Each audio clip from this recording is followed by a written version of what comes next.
പശ്ചിമേഷ്യയിൽ സംഘർഷം രൂക്ഷമായ സാഹചര്യത്തിൽ സൗദി അറേബ്യ എടുത്ത നയതന്ത്ര നിലപാട് അമേരിക്കയ്ക്ക് വലിയ തിരിച്ചടിയാണ് നൽകിയിരിക്കുന്നത്. ട്രംപുമായി നടത്തിയ നേരിട്ടുള്ള സംഭാഷണത്തിൽ നിലവിലെ സൈനിക നീക്കങ്ങൾക്ക് സൗദിയുടെ നിലനിൽപ്പിനെ തന്നെ ബാധിക്കുന്നുവെന്ന് കിരീടാവകാശി തുറന്നടിച്ചു. തങ്ങളുടെ ഏറ്റവും വലിയ സാമ്പത്തിക വരുമാന സ്രോതസ്സായ എണ്ണ കയറ്റുമതിയും വിദേശ നിക്ഷേപങ്ങളും കടുത്ത ഭീഷണിയിലാണ്.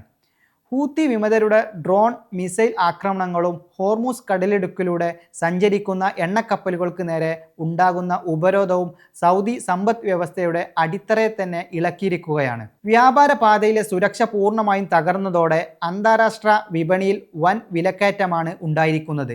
ചെങ്കടൽ വഴിയും പേർഷ്യൻ ഗൾഫ് വഴിയുമുള്ള ചരക്കു നീക്കം നിലച്ച മട്ടാണ്. ഇറാന്റെ സഖ്യകക്ഷികളായ ഹൂത്തികൾ നടത്തുന്ന മിസൈൽ ആക്രമണങ്ങൾ പ്രതിരോധിക്കാൻ വലിയ തുകയാണ് സൗദിക്ക് പ്രതിരോധ മേഖലയിൽ മാത്രം ചിലവാക്കേണ്ടി വരുന്നത്. സൗദി വിഷൻ 2030 അടക്കമുള്ള വലിയ സാമ്പത്തിക പദ്ധതികൾ പോലും ഈ യുദ്ധാന്തരീക്ഷം കാരണം താളം തെറ്റിയ അവസ്ഥയിലാണ്. ഇവിടെ ഏറ്റവും ശ്രദ്ധേയമായ കാര്യം അമേരിക്കൻ പ്രസിഡന്റ് ഡൊണാൾഡ് ട്രംപിന്റെ മുൻ പ്രസ്താവനകളും യാഥാർത്ഥ്യവും തമ്മിലുള്ള വൈരുദ്ധ്യമാണ്. ഇറാൻ സാമ്പത്തികമായും സൈനികപരമായും തകർന്നു കഴിഞ്ഞെന്നും ഇനി ഒരു വലിയ ആക്രമണത്തിന് അവർക്ക് ശേഷിയില്ലെന്നുമായിരുന്നു ട്രംപിന്റെ അവകാശവാദം. എന്നാൽ ഈ അവകാശവാദങ്ങളെല്ലാം പൊളിയുന്ന കാഴ്ചയാണ് നാം കാണുന്നത്.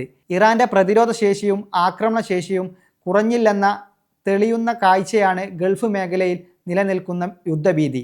ഹോർമുസ് കടലിടുക്ക് അടക്കുമെന്ന ഭീഷണിയും തന്ത്രപ്രധാന എണ്ണ കേന്ദ്രങ്ങൾക്ക് നേരെയുള്ള നീക്കങ്ങളും അമേരിക്കയുടെയും സഖ്യകക്ഷികളുടെയും കണക്കുകൂട്ടലുകൾ തെറ്റിച്ചു. അമേരിക്കയുടെ ഭാഗത്ത് നിന്ന് പ്രതീക്ഷിച്ചത്ര നയതന്ത്രപരമായോ സൈനികപരമായോ ഉള്ള സംരക്ഷണം ലഭിക്കുന്നില്ലെന്ന തിരിച്ചറിവാണ് സൗദിയെ ട്രംപിനോട് നേരിട്ട് യുദ്ധം അവസാനിപ്പിക്കാൻ ആവശ്യപ്പെടാനും പ്രേരിപ്പിച്ചത്.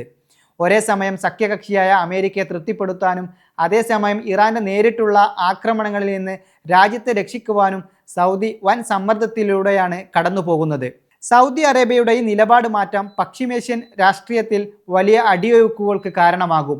യുദ്ധം നീണ്ടുപോയാൽ അത് സൗദിയെ മാത്രമല്ല ആഗോള സാമ്പത്തിക ഘടനയെ തന്നെ കടുത്ത മന്ദഗതിയിലേക്ക് തള്ളിയിടും എന്ന കാര്യത്തിൽ സംശയമില്ല. ട്രംപ് ഇനി എന്ത് നിലപാടായിരിക്കും സ്വീകരിക്കുക എന്നുള്ളത് ലോകം ഉറ്റുനോക്കുന്നത്. Waytonikah.com, the exclusive Muslim matrimonial site.